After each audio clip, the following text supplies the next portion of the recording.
Family Community Church, ang napakalaking pribilehiyo na tayo po ay binibiyaan ng Panginoon na magkaroon ng patuloy na paglilingkod sa Kanya. Ano po? Sa pamamagitan po ng gawain po every Wednesday. Ito po yung tinatawag na midweek service. Tapos na po yung mga testimonya. Tapos na rin yung mga pagkakaloob. At yung gusto pa pong magkaloob, habol pa po kayo, no? Sa mga nasa online, pwede po kayong Gcash.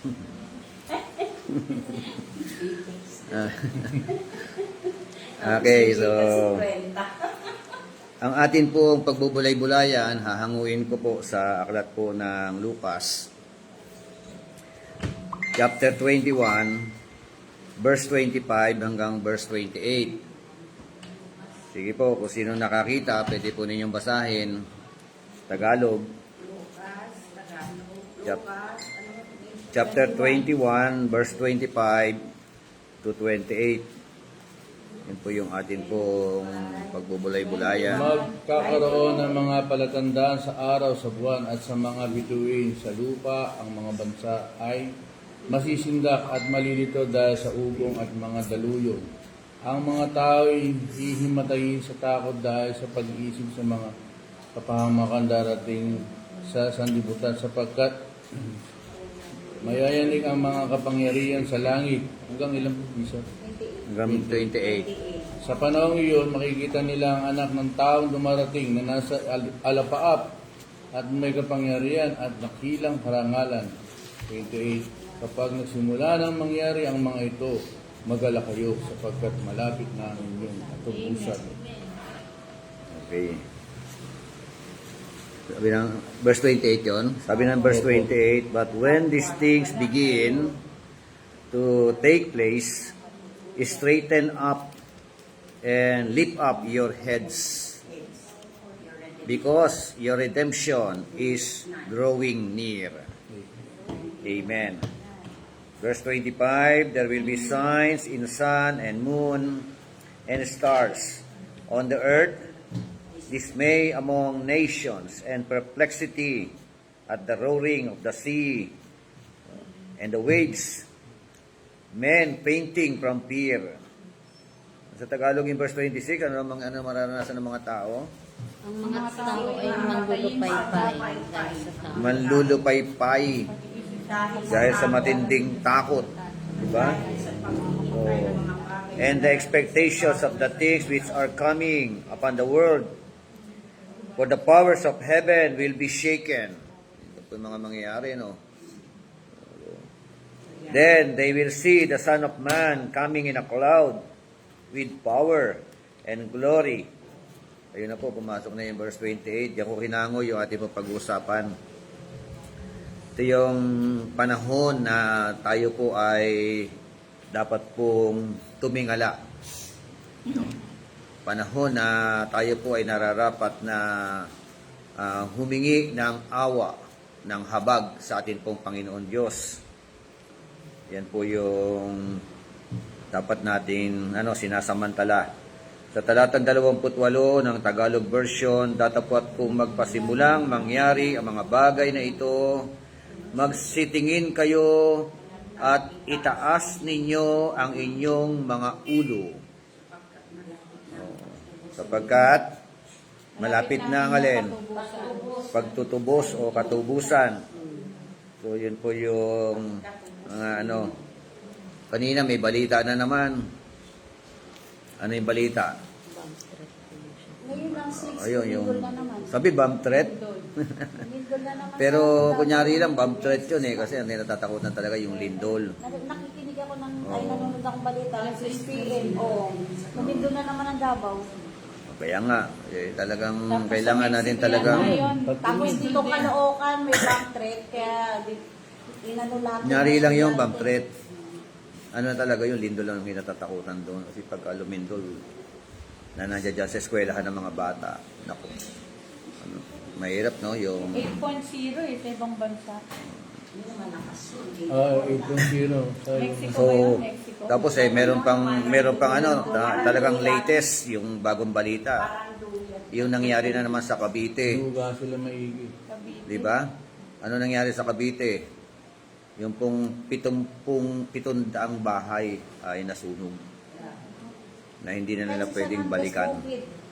So, hindi ko alam kung saan sa Cavite yun. Ano po? 700, grabe. No? Doon sa lugar nila Pastora Teresa, doon sa nanay niya.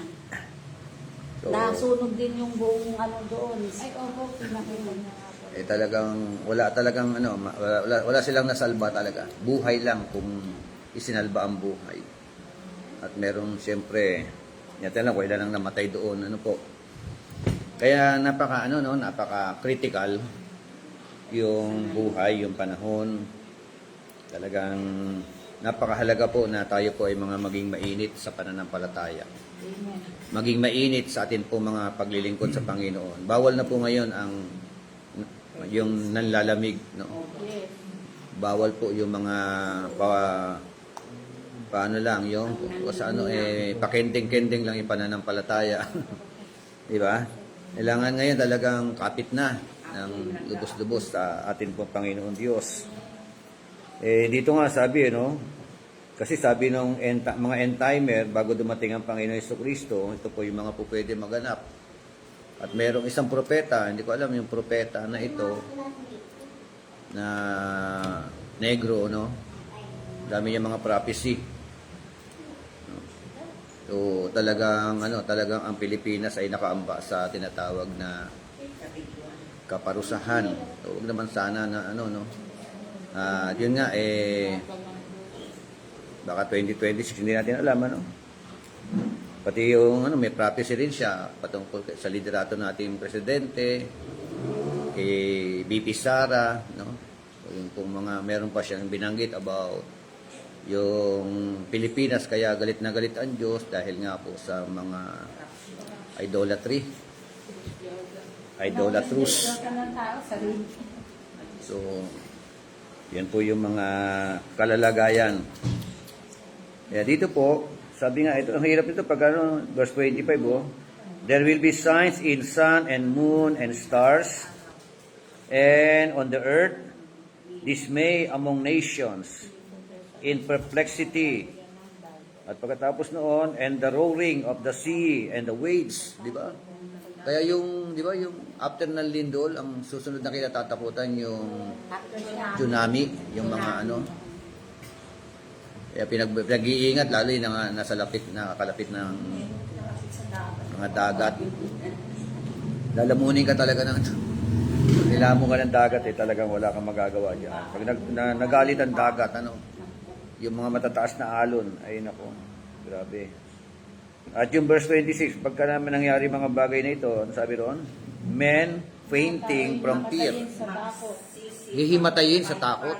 Dahil sa pag-iisip sa mga kapahamakang darating, Yan daw po yung mga dahil sa mga bagay na yung coming soon, coming upon the world. Di ba? Bakit? Kasi nga, sabi ng sumunod na pangungusap, for the powers of heavens will be shaken. Uugain talaga, Pati yung yung kapangyarihan yung sa kalangitan. At yun po. Kaya yun ang hamon sa bawat sa puso atin. Gusto ko lang pong basahin yung lathalain dito. Isang tagapagsalita ang naanyayahang makipagpanayam sa mga magsasaka at tagabukid. Isa sa kanyang nasabi, bahagi ng kanyang panayam ay ganito, may mga taong katulad ng mga baboy. Tingnan mo yung katabi mo. Tabalan. Walang personalan to sabi lang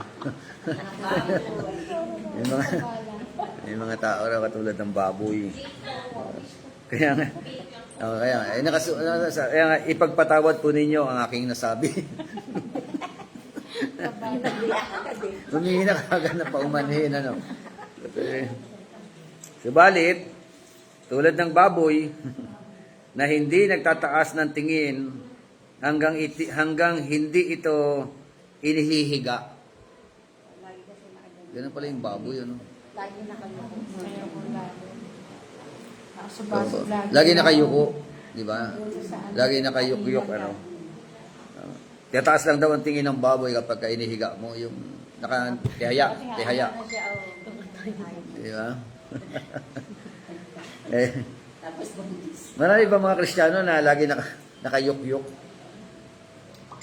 Laging ano? Lagi nagugulumihanan, lagi hanap ng mga pagkain sa lupa. Di ba? Ay mga Kristiyano, gano'n, no? Sa lupa lagi nakatingin. No? Madalang ang mga Kristiyano na tumitingala sa langit. No? Yung humihingi ng awa doon sa kalangitan, ano? Nagbibigay. O, yung naglalaan ng panalangin doon sa taas.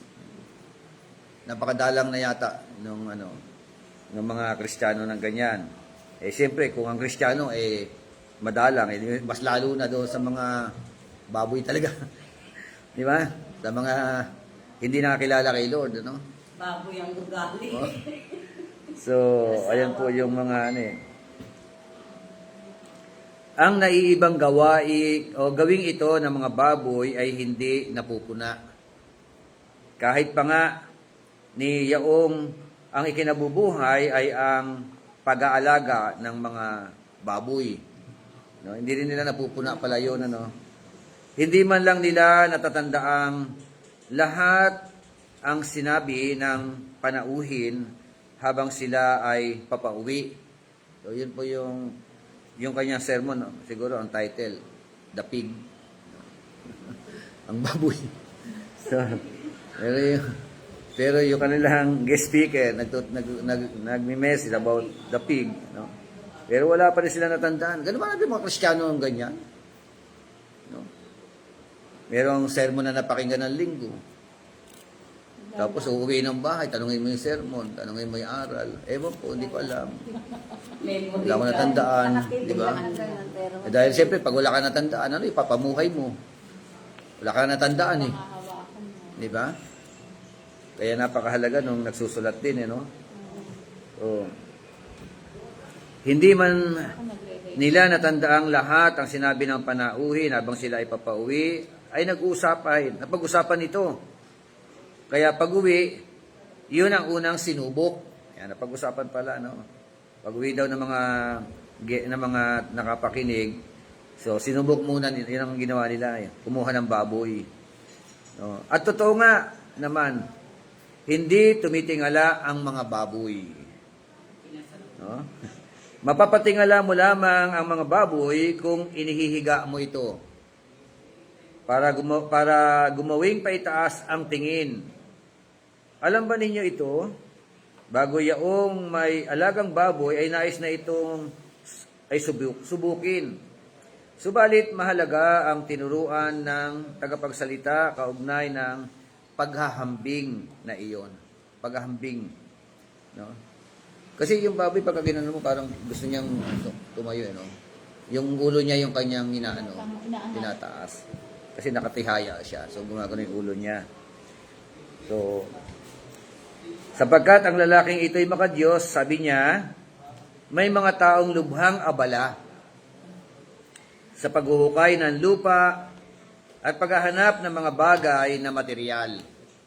Tama ba? Para bagang ang maraming mga tao, minsan kasama na rin ang ibang mananampalataya na talagang yung panahon nila ay iniuukol nila sa paghahanap ng kanilang mga pagkain, ano, o kikitain. Hindi man po masama yung mga bagay na yan. Nagiging masama lamang po yung mga bagay na yan kung nawawalan ka na ng panahon sa Panginoon. Tama ba? Kung ang isip mo, utak mo, yung pera na lang, di ba? Kumita, at wala ka ng kaisipan na ikaw naman ay magbigay ng papuri sa ating Panginoon Diyos, maglingkod sa Panginoon, so namamali yung ating pong prioridad. So, kaya, buong pagmamahal na pinahihiga o ibinabaliktad ng Diyos. Meron bang nangyari mga ganon? Di ba? May mga ganyan, ano? Lalo na yung kampante sa kanilang mga sarili. No, kala nila sa pamamagitan ng diskarte nila, talino nila, lakas nila, pamamaraan nila, kaya sila magsisiyaman, kikita. Huwag naman po natin sanang hantayin na dumating yung panahon na pahigain tayo ng Panginoon. Di ba? Naalala ko lang, merong isang, yung nga, yung testimonya rin ni Brother Ponce nung nabubuhay po siya. So, very, kampante din siya kasi madiskarte siya, magaling siya, matalino siya, marunong siya. So, dumating yung time na isang araw na galing siya sa pagmamaneho, tapos yung ginawa niya, nilinis niya yung kanyang tricycle. So, nung nahiga siya, napagod siya, higa siya, pagising niya, gusto niyang tumayo, hindi na siya makatayo. Hindi na nakatayo. At yun na po, nahiga na lang talaga siya doon sa kanyang hinahigaan. Doon na siya pinapakain, doon na siya dinadala ng pagkain. So, si Brother Marcelo, ganun din. Pakailang ang bus, no? Di ba? Pagbaba. Galing lang sa pagbaba lang ng taxi yata siya. Bus, ganun. Pag unat niya ng kanyang paa, matigas na, hindi niya na Sa mga dami. di ba? So, yun po yung mga practical. So, Brother Ponce naman, naging daan naman niya para sumuko siya kay Lord, magsuko siya ng buhay kay Lord. Kasi sa panahon na siya nakahiga, natuto siyang tumingala. Nakapakinig siya ng mga sermon, aral, DCAS, ayun po. Sinuko niya yung buhay niya sa Panginoon. So, huwag na po natin hantayin na yung ganong klaseng mga Ito ay paalala lang naman ito. Yun. Sabi nga subalit mahalaga ang tinuran ng tagapagsalita kaugnay ng paghahambing na iyon. Sapagkat ang lalaking ito ay makadiyos, sabi niya, may mga taong lubhang abala sa paghuhukay ng lupa at paghahanap ng mga bagay na material. Ano pat, wala na silang panahon para tumingin paitaas sa Diyos. Kaya naman, buong pagmamahal na pinahihiga o binabaliktad ng Diyos magkaminsan. Para matutuhan nilang tumingala sa Kanya sa langit. So, kaya all things work together for good. Di ba? Minsan, kinailangan kong tumigil sa probinsya. Malayo sa kabihasnan, walang kuryente. Ang tanging ginagamit ay maliliit na gasera. At masyadong layo-layo ang mga bahay. Kaya't labis ang kanilang katuwaan kapag bilog ang buwan. At maraming mga bituin. Lumalabas sila. At sa may pampang ay nagsasaya ang mga binata at mga kadalagahan. Sa lungsod ay hindi ito napapansin dahil puno ng liwanag na dikuryente. At kahit nga brownout, marami na rin ang may rechargeable, kundi man ay generator. Hindi natin na-appreciate ang ningning ng mga bituin hanggang hindi natin nararanasan ang mapadako sa lugar na pusikit ang kadiliman. So, hindi raw na madalas hindi natin napapansin yung ningning ng mga bituin hanggang hindi tayo napupunta doon sa dako ng madilim. No? Sa madilim na lugar, doon mo ma-appreciate ang maliit na liwanag. Amen? Kaya kumisan, inaalaw ng Panginoon, mag-travel tayo along the road, yung madilim, for you to appreciate yung mga lights na yan. Amen? Sabi ni Kristo, I am the light of the world. He who follows me shall not walk in darkness, but shall have the light of life. Amen? So, John 8:12, yun po yung sinasabi. So, abala tayo sa maraming bagay. Tulad ng pagkita ng salapi, mga kasayahan, at iba pang pagkakaabalahan o pinagkakaabalahan. laging nakatungo ang ating mga ulo sa ating mga ginagawa. Tanging kapag dumating ang mabigat na suliranin at matutuklasan na kahit ang malalaking kayamanan na pinag-ipunan ay hindi makakasapat. At ang mga pinagmamalaking mga kaibigan, ang mga anumang pinanghahawakan ay hindi sapat at walang magagawa. Tsaka lamang lalapit at titingala sa Panginoon. Pagka na-realize mo, no? Kaya dapat natin mamulat yung ating pong mga mata sa mga katotohanan na ito. Unahin natin ang Diyos. Amen? Huwag natin, kumbaga sa reserba ang Diyos. Marami mga Kristiyano kasi nire-reserba lang ang Diyos. Di ba ba? Dapat i-priority natin ang ating pong Panginoon. Ang ating relasyon kay Lord. So kapag may suliranin ng isang tao, ang palagay niya ay madilim ang buong paligid. Subalit, naisip na ba ninyo na palaging may ilaw sa gawing itaas? Tama ba? Amen. Likas ng tao at ng lahat na yata ng nilikha na iyuko ang ulo kung nalulungkot. Kung may dinaramdam, gayunman, sa mga panahong iyon, lalo tayong dapat tumingala. Amen? O sa panahon ng problema, ang pinaka-the best na solusyon ay ang tumingala at humingi ng habag sa Panginoon. Kasi yung iba pag niyayaya mo, Sister, Brad, bakit kayo di nagsimba? May problema. Di ba? Meron akong hinaharap ng mga mabibigat na problema. So, para sa kanila, pag may problema, pasamantalang lalayo kay Lord. Di ba? Instead, na kapag ikaw may problema, lalo kang lalapit sa Panginoon. No? The more na nakakaranas tayo ng mga mabibigat na pagsubok, lalo tayo kumapit sa Kanya.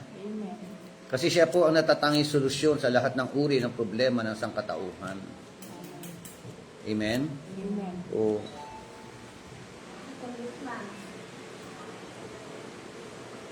kung nasa tubig ang isang tao, tulad ng ilog, o swimming pool, o dagat, sa pagtingala ay nakasasagap siya ng hangin para punuin ang kanyang baga at muling makatatagal sa ilalim ng tubig.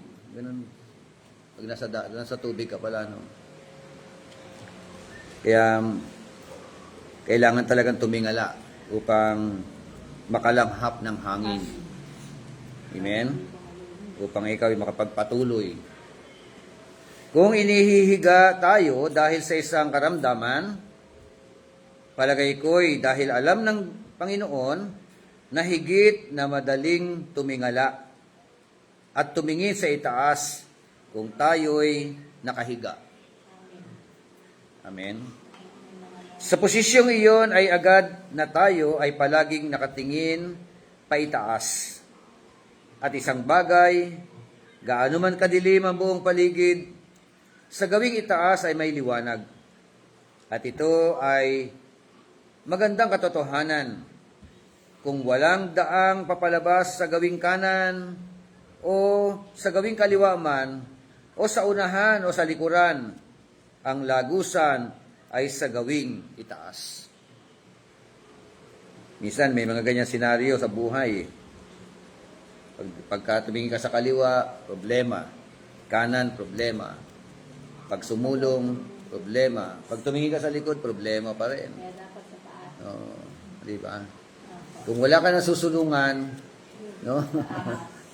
Tumingin ka sa itaas, Solusyon at maiibsan yung mga problema na yan. No? At ang pananampalataya ay palabas sa kawalang pag-asa tungo sa mapalad na katiyakan. Isa sa nagkaroon na napakaraming pagsubok ay si Haring David. ang halos walang tigil na paghahanap sa kanya ni Saul upang siya'y patayin. Ang maraming pakikipaglaban sa pagtatanggol sa bansang Israel. Subalit lahat ng iyan,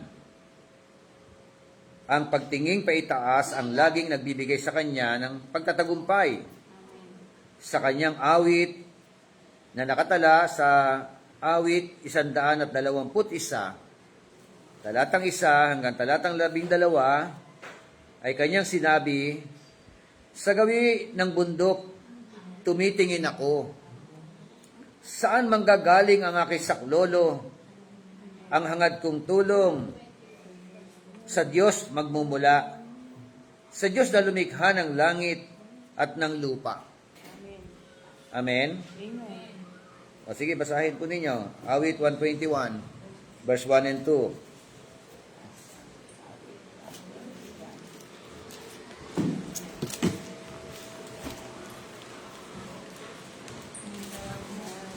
121.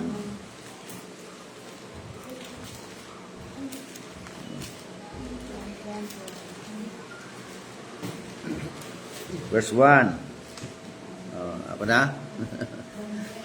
Ito sa English version. Sabi dito, I will lift up my eyes to the mountains. Itinaas niya raw yung kanyang paningin doon sa mga bundok. From where shall my help come? Saan manggagaling ang ayuda? Sabi na. Tama ba? Saan manggagaling ang ayuda na pwedeng mag-ayuda sa akin? Sabi na. Tapos ang sagot sa verse 2, hindi pala sa ayuda. Ang ganda ng preaching ito, no? No? Sa anniversary ito, matibay na sa bilang. No? Ito yung topic natin. Ito? Anniversary nino? Ang tulong ko. No. Tulong ko ay Diba? nagmumula sa iyo. Sa Robis? O sa Sanding. yung sandigan? Matibay na sandigan. Ito talaga ang sabi, ano? My help comes from the Lord. Hindi sa bundok, ano? Yung tulong niya hindi galing sa bundok, oh. Di ba? Yahweh ang namumula sa Diyos na lumikha. Who made heaven and earth. Psalms My 121. help will come from the Lord who made heaven. 1 and 2. 121 verse 1 and 2. So yan po, no? Kaya kahit tayo, no? Yun nga. Talaga napapanahon din yung ano natin, yung ating anniversary team, matibay na sandigan. Lalo na, no? Talaga pagtapos ng ano, no? Pasok lang ng September, October, August pa lang. Nandiyan na si Bagyo, nandiyan na yung mga iba-ibang mga problema. Diba? Relate, no, Bishop? Related. Oh, related yung karanasan natin. Tumingin ka sa bundok. Si David ay tumitingin sa bundok. Siguro umaasa sa bundok na pwede siyang tulungan. Pero ang ganda ng sagot, no? Tapos yung pagtingin niya sa bundok, meron siyang katanungan. From where shall my help come? Saan manggagaling ang tulong? Kay Yahweh. No? Tapos sinagot ng verse 2. My help comes from the Lord. Amen? Kaya nga sabi ko, the safest place na lang talaga sa panahon natin ngayon when you are in the very presence of God. Amen. Yung ikaw yung nasa presensya ng Panginoon, yan ang pinaka-safe na lugar. So, sa gawi ng bundok, tumingin ako saan manggagaling ang aking saklolo. Ang hangad kong tulong ay sa Diyos magmumula, sa Diyos na lumikha ng langit at ng lupa. Sa isa pang talata, awit 123 verse 1, Ano po, ang aking pagmamasid doon nakatuon sa luklukang trono mo, O Panginoon. wow, di ba? To you I lift up my eyes. Oh, you are enthroned in the heavens. Yan ang ano. Sa kanya talaga tayo dapat tumingala. Humingi ng saklolo. Totoong napakabuti ng Panginoon na kadalasan kapag dumarating lamang ang ganitong panahon at saka natin itinataas sa Kanya ang ating paningin. at saka lamang siya naaalala. Huwag naman sanang ganun. Amen? Amen. Dapat sa panahon ng kaligayahan, sa panahon ng kasaganahan, sa panahon ng katiwasayan, sa panahon ng mga blessing na nararanasan po natin, patuloy po iisa reaction natin. Lagi tayong tumingala naman at magpasalamat kay Lord. Amen?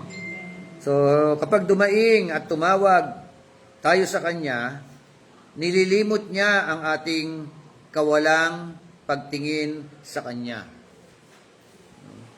Ganda ng ni Lord, napakabuti ng Panginoon. Ano? Kasi, parang mas mahaba yung hindi natin pagtingin Mas mahaba yung hindi tayo tumitingin kay Lord Pero every time daw na ikaw ay tumingin sa Kanya, yung mga hindi mo pagtingin sa Kanya, kinakalimutan na ni Lord yun. Di ba? Huwag naman natin gawin taken for granted si Lord, ano? So, nakalahad ang Kanyang dalawang kamay at tayo ay dinirinig. Subalit, hindi ba higit na maganda na huwag na nating hantayin na tayo ay Kanyang ihiga? Amen. Amen? O sa mga nanonood yan, mga nasa online. Di ba mas maganda, mga kapatid, na wag na nating hantayin na tayo ihiga ng Panginoon tsaka tayo titingala. No? Kusa na po tayong tumingala. Ibig sabihin, magpakumbaba tayo. Kaya nga yung sermon natin noong linggo, no? If my people who are called by my name shall humble themselves, no? And pray, di ba? Humility. Kapakumbabaan. Kasi yun ang unang karakter Yung magpapakumbaba. Meron kasi nananalangin, walang kapakumbabaan. Hindi po kalugod-dugod kay Lord yung nananalangin na hindi nagpapakumbaba. Kaya inuna ang humility. No? Yung nananalangin na merong humility ang siyang dinirinig ng ating pong Panginoon Diyos. Amen? Subalit, hindi ba higit na maganda na huwag na nating hantayin na tayo ay Kanyang ihiga o magkaroon muna ng mabibigat na suliranin? Ngayon pa lamang ay lumapit na tayo sa Kanya at pagabay sa lahat ng ating mga gagawin. The Bible said in the book of Isaiah, chapter 65, verse 24, "And it shall come to pass before they call, I will answer. And while they are yet speaking, I will hear." Amen?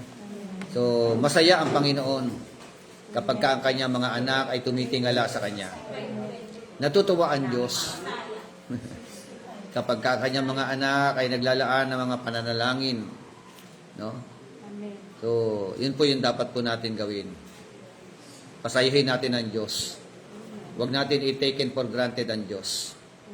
No? Bigyan natin siya ng prioridad. Unahin natin makipag-usap sa Kanya, tumingala sa Kanya. At every time na pagka inuuna natin ng Panginoon, lagi kong sinasabi, uunahin ka rin ng Diyos na pagpalain. Amen? Sige po, tayo po ay dumako sa panalangin. Pangunahan mo na. Sora Berinya. Prayer. Lord, hallelujah, hallelujah. Salamat, Panginoon, sa iyong katakilaan, kabutihan sa buhay ng bawat isa sa amin, O God. Salamat po, Panginoon, namin Diyos na buhay. Tunay nga po, Panginoon, na Ikaw ang aming po saklolo sa aming mga buhay, O God. Kaya patuloy po namin sa iyo idinudulog ang aming mga sarili, O God. Gaya nga po ng nais mo, Panginoon, na kami ay laging maging mapagpakumbaba sa iyong harapan, O God. Patuloy kaming nagpapakumbaba sa iyo, humihingi ng kapatawaran sa lahat ng aming mga nagawang pagkakamali. Sa isip, sa salita at sa gawa, Panginoon, sinasadya man hindi, Lord, patawad po, Panginoon, upang kami maging kalugod-lugod sa iyong harapan, O God.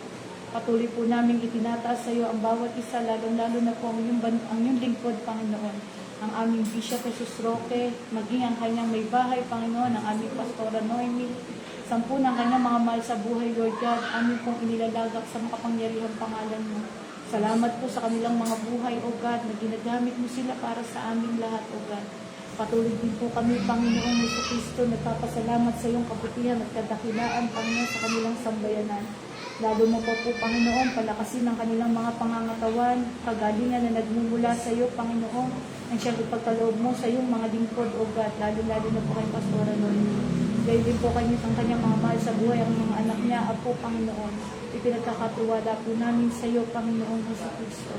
Ikaw ang siyang kumilos, Panginoon, sa sambayanan nila, O God. Patuloy na biyayang pagpapala ang ipagkaloob mo sa kanilang sambayanan na ito po'y dadaloy sa bawat isa sa amin na narito, O God. Salamat, Panginoon, sa pag-ibig mo, Panginoon, sa iyong mga lingkod, maging sa amin, Panginoon. Thank you, Lord God. Patuloy din po namin sa iyong itinataas, Panginoon, ang bawat isa, kami magkakapatid, Panginoon. Patuloy na lagyan mo ng nasa ang aming mga puso, Lord God, na lalo ka naming hanapin, lalo ka naming kilalanin, lalo kami, Panginoon, nang magtiwala ng lubos sa iyo, sapagkat wala kaming magagawa, Lord, kung wala ka sa buhay namin, Panginoon.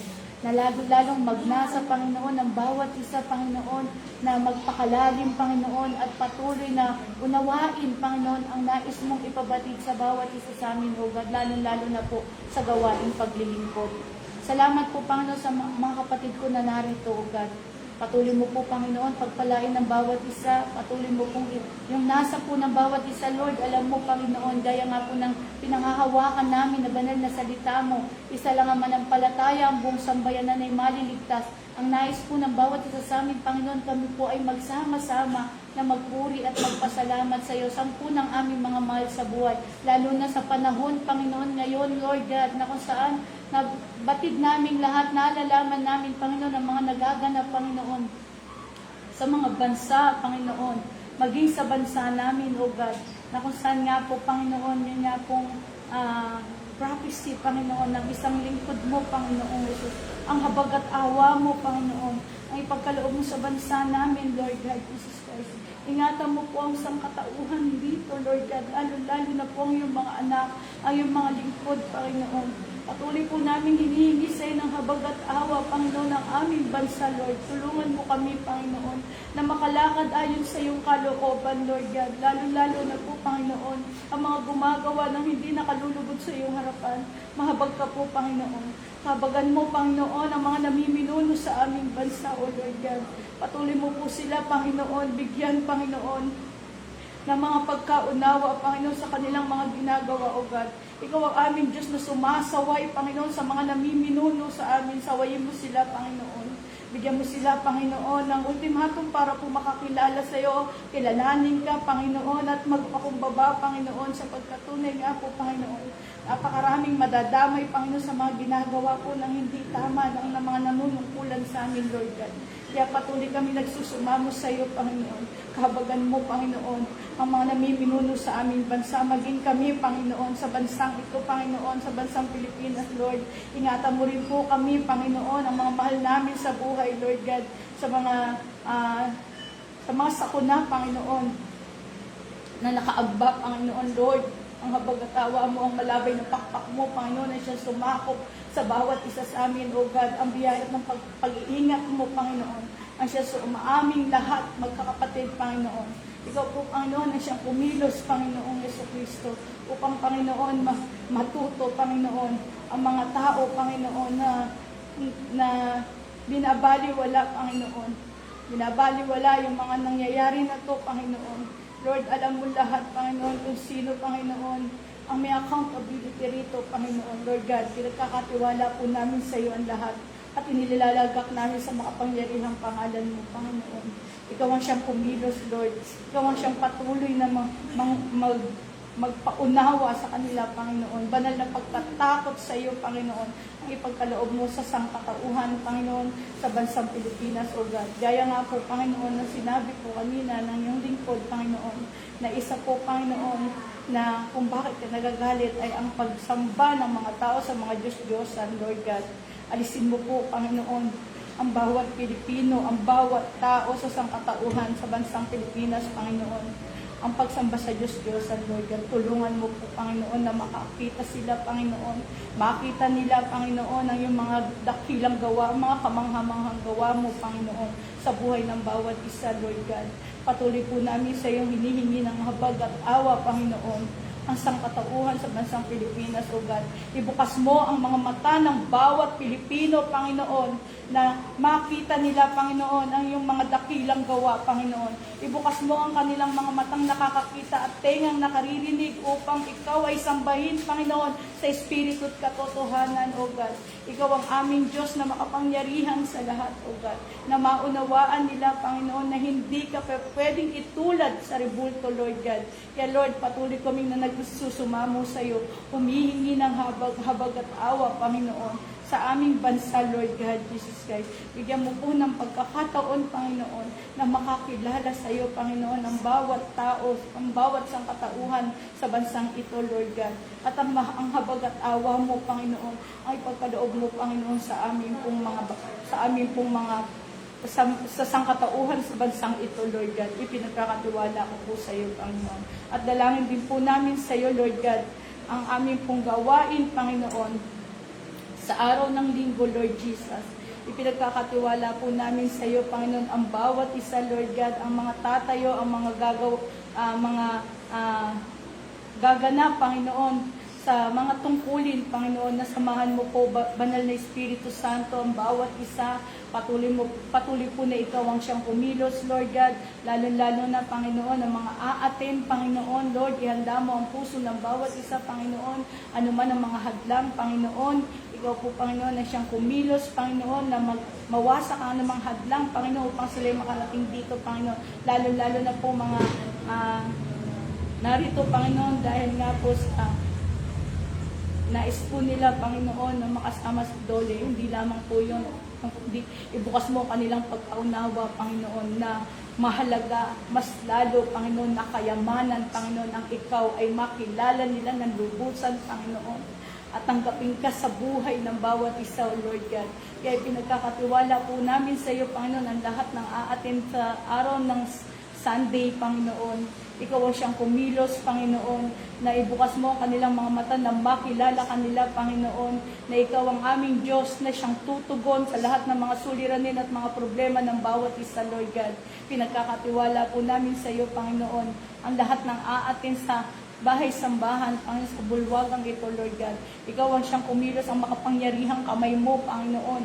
Ang siyang patuloy na magpakita sa kanila ng mga dakilang gawa mo, Panginoon, sa buhay nila, Panginoon, at mapag-unawa nila, Panginoon, na ikaw ang dapat nila, Panginoon, hanapin, kundi hindi ang mga nakikita lamang ng mata, kundi ang nakikita, kundi ang spiritual na buhay, Panginoon, ang malakaran ng mga tao na pupunta po dito, Lord. Salamat, Lord. Salamat po sa patuloy na pag-iingat mo sa bawat isa sa amin.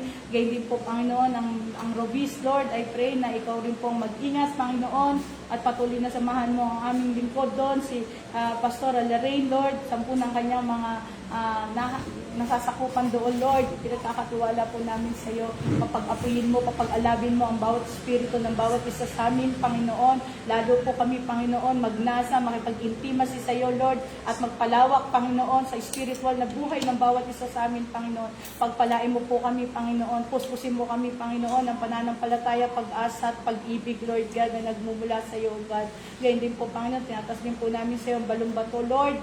Samahan mo kami ron, Panginoon. Patuloy mo po kami, Panginoon, na pagpalain, Panginoon, na maabot namin ang mga tao naroon, lalo-lalo na po, Panginoon, alam mo, ang lugar na yon, Panginoon, na kung saan nga po, iyon po ay ano po ng mga gawa ng hindi tama, Panginoong Jesucristo.